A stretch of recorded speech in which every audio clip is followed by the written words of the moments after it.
Bienvenidos a Conversaciones, un espacio de la Asociación Diálogo Ciudadano Colombo-Venezolano que se realiza en colaboración con el Observatorio de Venezuela de la Universidad del Rosario y la Fundación Konrad Adenauer de Colombia. Soy Chomil Las Heras y estaré con ustedes junto a Alejandro Martínez Ubieda. Hola Alejandro, ¿cómo estás? Hola Choming, nuestra invitada hoy para este programa es Marianela Balbi, directora ejecutiva del Instituto Prensa y Sociedad de Venezuela, conocido como IPIS. Sí, Alejandro, y con Marianela Balbi, periodista venezolana de destacada trayectoria y dedicada hoy a luchar por la recuperación del pleno disfrute de la libertad de expresión en nuestro país, hablaremos sobre el derecho a la información en Venezuela. Bienvenida, Marianela, ¿cómo estás? Hola, muchísimas gracias Chomi, muchísimas gracias Alejandro por esta invitación y por esta oportunidad para hablar con ustedes y con la audiencia de Diálogo Ciudadano sobre, bueno, este tema que nos convoca y que nos preocupa siempre y que ahorita coincide justamente con la publicación de nuestro reporte anual del año 2020 y en donde, bueno, hay unas cifras bien actuales y muy sintomáticas de lo que está pasando en Venezuela.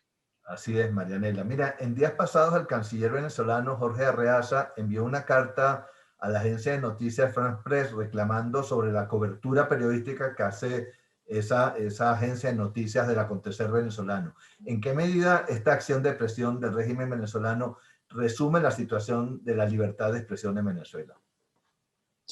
Bueno, creo que lo más llamativo de la carta que envía el canciller Arreaza a la agencia Fran Press es que es un ataque, digamos, una presión muy dirigida a lo que serían las últimas ventanas abiertas que quedan en Venezuela de manera independiente para hacer periodismo libre, independiente, sin censura, de la situación que está ocurriendo allá. Creo que el panorama de la situación de censura en Venezuela ha ido degradándose cada vez más y realmente en este momento los venezolanos nos enteramos más por lo que escriben los medios internacionales que por lo que puede hacer plenamente los medios en Venezuela. Y creo que este es justamente una demostración de que esas ventanas están molestando, digamos que, sí, molestando al régimen de Nicolás Maduro y se sienten en esa libertad, así como han condicionado a los medios en Venezuela, se sienten en esa libertad de poder enviar cartas, no solamente a la agencia Franpress, también a la Deutsche Welle, también a otros medios que sencillamente reflejan lo que está ocurriendo en Venezuela, pero para el régimen eso no es una versión, digamos, potable para ellos, ¿no? Creo que esa es la respuesta, digamos, a una conducta que no es nada democrática, que es una conducta donde piensan que pueden también presionar a los medios extranjeros que aún están en Venezuela y que, como les digo, es prácticamente la única ventana que nos está quedando. La expresión libre en Venezuela tiene 20 años severamente amenazada. ¿Cuáles dirías tú que han sido los 3 hitos fundamentales de ese deterioro de la libertad de prensa? Bueno, yo creo que en 20 años lo que estamos presenciando es bueno, ya la construcción y los efectos de un modelo de comunicación hegemónica que sin duda se ha impuesto con unas particularidades. Realmente el caso venezolano, como en muchos otros ámbitos, ofrece unas particularidades muy de caso de estudio, ¿no?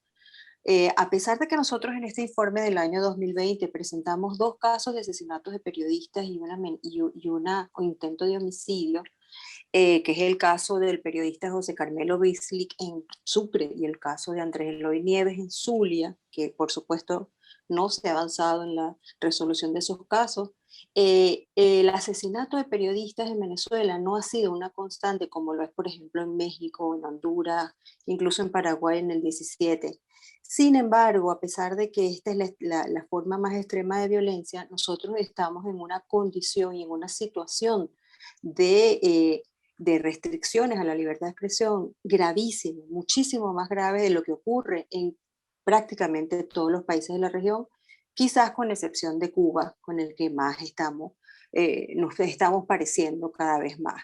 Entonces, respondiendo a tu pregunta, Alejandro, si hay tres características principales en el caso de las restricciones a la libertad de expresión en Venezuela, yo diría que ha habido un sistemático cierre permanente de los medios a través de distintos mecanismos, ya sean decisiones administrativas, el marco legal que se creó específicamente para esto, y bueno, y todas las acciones también de amenazas físicas, de ataques físicos. Esa es una característica, pero se suman a ellos las detenciones arbitrarias que hemos visto con muchísima gravedad en los últimos años, y unido a las detenciones arbitrarias el tema del uso del aparato judicial para también amedrentar a los periodistas. Esa es otra característica que estamos viendo con mucha preocupación. Mira, Y otro de las limitaciones, y el tema de la limitación al acceso a la información pública, diría que es el tercero, ¿no? El tema de acceso a la información pública es gravísimo en Venezuela, no tenemos la ley de acceso, somos el único país, bueno, después de Cuba y Bolivia, y Costa Rica, que lo tiene incluido en su constitución, o sea que no lo considera una ley especial para eso. No tenemos ley de acceso a información pública, y eso es una gran deuda que tenemos con los venezolanos, porque sería un órgano que nos ayudaría muchísimo. y Mariana, es justamente qué cifras maneja el Instituto Prensa y Sociedad sobre cierres de medios directa o indirectamente en el país. Bueno, esa es una cifra que resulta a veces difícil de poder eh, sumar, ¿no? Porque hay, por ejemplo, el caso, lo que primero ocurrió, y muy rápidamente lo explicaré, fue en el año 2007 el cierre de Radio Caracas Televisión, a raíz de la aplicación de la ley resorte, de la ley de responsabilidad social de radio y televisión. En el 2009 vinieron las emisoras de radio, en el 2013 vino el tema del papel prensa, que bueno, que se llevó por delante la prensa local. En el 2015 vino la estrategia de compra de medios a través de testaferros y de bueno, financistas cercanos al chavismo, que compró la mayoría de los medios de mayor alcance nacional. Y posteriormente, cuando ya vino la migración digamos, de la audiencia necesitada de información hacia las plataformas digitales, pues hemos empezado a ver los ataques. Sin embargo, podemos dar cifras de que por lo menos hay más de 150 acciones de censura, y el año pasado nada más se suspendieron señales a 10 televisoras extranjeras. El año pasado se cerraron 8 radios en las regiones de Venezuela, y esto resulta muy relevante, porque nosotros lo estamos relacionando con un estudio que hicimos que se llama Atlas del Silencio, Desiertos de Noticias en Venezuela, en donde logramos llegar a levantar información de 317 municipios de los 335, y descubrimos que el 90% de estos municipios tiene un solo medio de comunicación, a veces dos medios de comunicación, lo cual los declara en desiertos informativos. Es decir, hay zonas en Venezuela, 5 millones de venezolanos no tienen medios locales que reproduzcan sus informaciones, o que digamos, le permitan expresarse a través de esos medios locales, y 14 millones de venezolanos están en desiertos moderados. Quiere decir que no tienen más de un medio o dos medios de comunicación para ellos poder informarse. Y la mayoría de la gente, el 37%, se informa por radio. Entonces ahora ese es el ataque dirigido a las radios. Ahora, nada más el año pasado, pues 8 radios, el Conatel aplicó esto en 8 radios que son de Falcón, de Sucre, de todos los estados más pequeños, ¿no?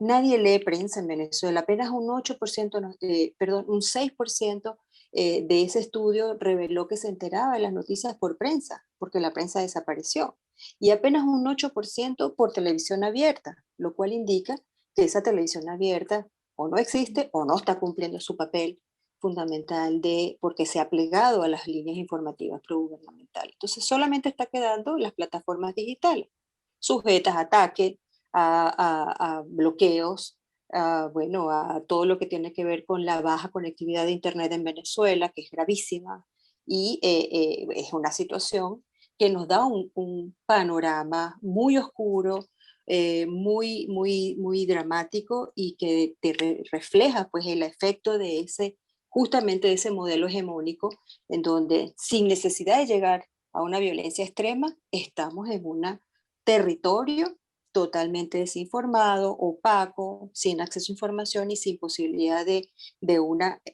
libertad de expresión plena y de una libertad de prensa completa. Bueno, muchas gracias, Marianela, por acompañarnos en el día de hoy. Bueno, gracias a ustedes y con muchísimo gusto. Ustedes pueden encontrar toda esta información que estamos hablando hoy en nuestra página, en IPIS Venezuela, están nuestros reportes y bueno, seguimos impulsando pues esa necesidad de ese periodismo libre en Venezuela. Okay. Los esperamos la próxima semana en una nueva emisión de Conversaciones de la Asociación Diálogo Ciudadano Colombo Venezolano. Pueden seguirnos también por nuestras redes, así como por las del Observatorio de Venezuela, de la Universidad del Rosario y de la Fundación Konrad Adenauer de Colombia, así como en el portal talcualdigital.com de Caracas. Hasta luego.